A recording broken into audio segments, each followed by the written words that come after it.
দায়িত্বশীল আছেন তারা প্রয়োজনীয় ব্যবস্থা নেবেন। কারো মাইকের সামনে আসার দরকার নেই।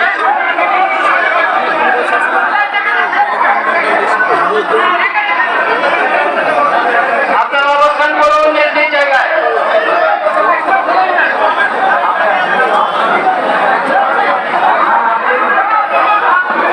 সবাই মেহরবানি করে শান্ত হয়ে বসুন, শান্ত হয়ে বসুন, শান্ত হয়ে বসুন।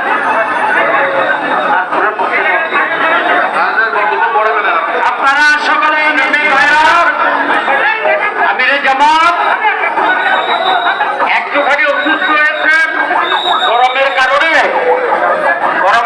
হয়েছে, কিন্তু উনি বারবারই চেষ্টা করছিলেন বক্তব্য দেওয়ার জন্য। ডাক্তাররা বলছেন ওনার বক্তব্য রাখা ঠিক হবে না। ওনার যে বক্তৃতা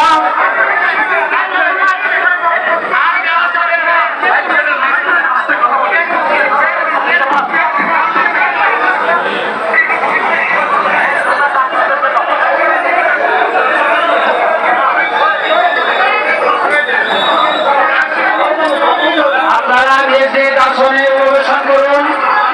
সংগঠনের দায়িত্বশীল প্রয়োজনীয় দিক নির্দেশনা দিবেন। আপনাদেরকে নিজ নিজ জায়গায় অবস্থান করার জন্য অনুরোধ করা হচ্ছে।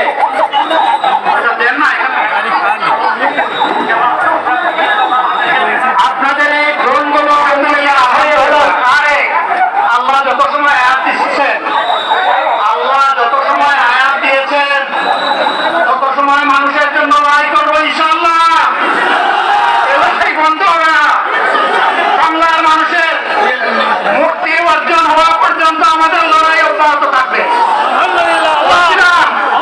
আমাদের ইসলামে যদি আল্লাহর ইচ্ছা এবং জনগণের ভালোবাসায় বাংলাদেশের মানুষের সেবা করার সুযোগ পায়, তাহলে মালিক হবে না, সেবক হবে ইনশাআল্লাহ। আজ আমি ঘোষণা দিচ্ছি, লক্ষ জনতাকে সাথে নিয়ে বাংলাদেশ জামাতে ইসলামী থেকে যারা আগামীতে সংসদ সদস্য হিসাবে নির্বাচিত হবেন, আর আপনারা কথা বন্ধ করেন, আপনারা কথা বন্ধ করেন, সবাই বসে পড়েন, সবাই বসেন, বসেন, কেউ দাঁড়াবেন না, সবাই বসেন। জনগণের ভালোবাসায় বাংলাদেশ জামাতে ইসলামী থেকে সংসদ সদস্যরা নির্বাচিত হয়ে সরকার গঠন করেন, তাহলে কোন এমপি, কোন মন্ত্রী আগামীতে সরকারের কিছু ভোট গ্রহণ করবে না। কোন এমপি এবং কোন মন্ত্রী ট্যাক্সবিহীন কোন গাড়ি চলবে না। কোন এমপি এবং কোন মন্ত্রী তার নিজের হাতে কোন টাকা চালাচালি করবে না। কোন এমপি এবং কোন মন্ত্রী যদি তার নির্দিষ্ট কোন কাজের জন্য বরাদ্দ পেয়ে থাকেন, কাজ শেষ হওয়ার সাথে সাথে বাংলাদেশের 18 কোটি মানুষের কাছে তারা তার প্রতিবেদন তুলে ধরতে বাধ্য হবে। সম্মানিত বন্ধুগণ, চাঁদা আমরা নিব না, দুর্নীতি আমরা করব না, চাঁদা আমরা নিতে দেব না, দুর্নীতি আমরা সহ্য করব না। এই বাংলাদেশটাই আমরা দেখতে চাই। যুবকদেরকে আমরা স্পষ্ট ভাষায় বলতে চাই, বন্ধুগণ, তোমাদের সাথে আমরা আছি। আমি আজকে জামাতের আমির হিসাবে এখানে কথা বলতে আসিনি। আমি এসেছি বাংলাদেশের 18 কোটি মানুষের একজন হয়ে কথা বলতে। আমি শিশুদের বন্ধু, আমি যুবকদের ভাই, আমি বয়স্কদের সহযোদ্ধা, আমার বোনদের আমি ভাই। সুতরাং তাদের মুক্তির জন্যই আমি দায়িত্ব নিয়ে আজকে এখানে দাঁড়িয়েছিলাম। আল্লাহর ইচ্ছা শরীর আমাকে সাময়িকভাবে সহযোগিতা করে নাই, এটাও আল্লাহর ইচ্ছা যে এখন আল্লাহ আমাকে কথা বলার সুযোগ দিচ্ছেন। আমি বলতে চাই, বাংলাদেশের নির্দিষ্ট কোন শ্রেণীর মুক্তির জন্য আমাদের এই লড়াই নয়। রাস্তার একজন পরিচ্ছন্নতা কর্মী, চা বাগানের একজন শ্রমিক, পানি করে ধান জড়ানো আমার একজন রিক্সা চালক ভাই মাঠে ময়দানে বাংলাদেশের মানুষের মুখে যেন এক মুঠো দুটি, আমি তাদের হয়ে আজকে এখানে কথা বলতে এসেছি। আমি কোনো অভিজাত শ্রেণীর হয়ে এখানে কথা বলতে আসিনি। আল্লাহ তাআলার অশেষ মেহেরবানি, আজীবন সকল রক্ত চক্ষুকে উপেক্ষা করেছি, যে জীবনের পরোয়া করি নাই।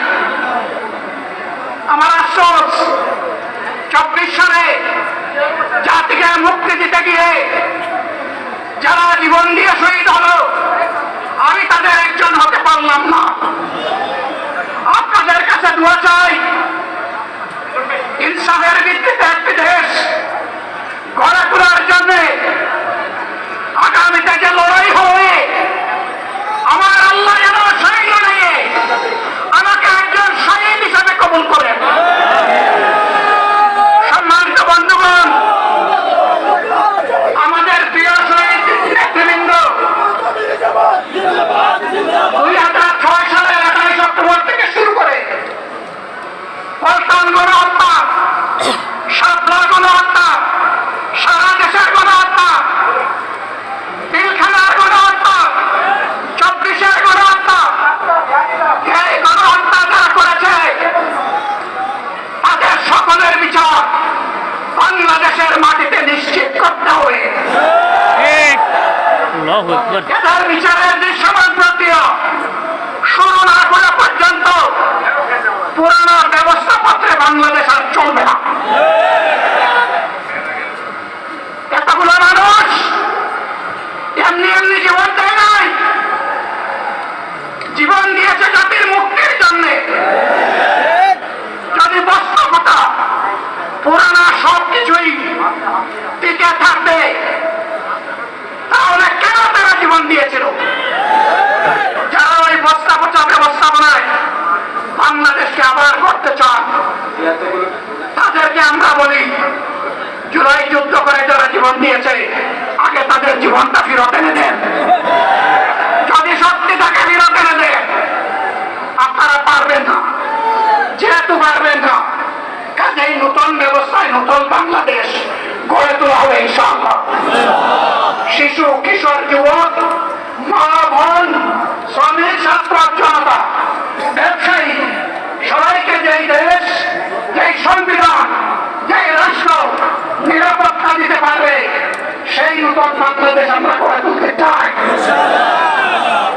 ভাইয়েরা, আমাকে সবাই চাপ দিচ্ছে, কেউ বলে ভাই শেষ করেন, কেউ বলে চাচা শেষ করেন। আমি তাদেরকে নিশ্চয়তা দিয়ে বলছি, আমার মুখ আমার আল্লাহ নির্ধারিত সময় থেকে 1 সেকেন্ড আগে হবে না। হায়াত যা দিয়েছেন তার 1 সেকেন্ড আগেও আমি যাব না। অতএব মহান আল্লাহর কাছে আমার তৌফিক চাই। আপনাদের কাছে যে কষ্ট হয়েছে, আপনারা, আমি তো এখানে শান্তিতে বসাচ্ছিলাম, আর চতুর্দিকে শুধু দৃষ্টি বুলাচ্ছিলাম। কি কষ্ট হচ্ছে আমার ভাইদের।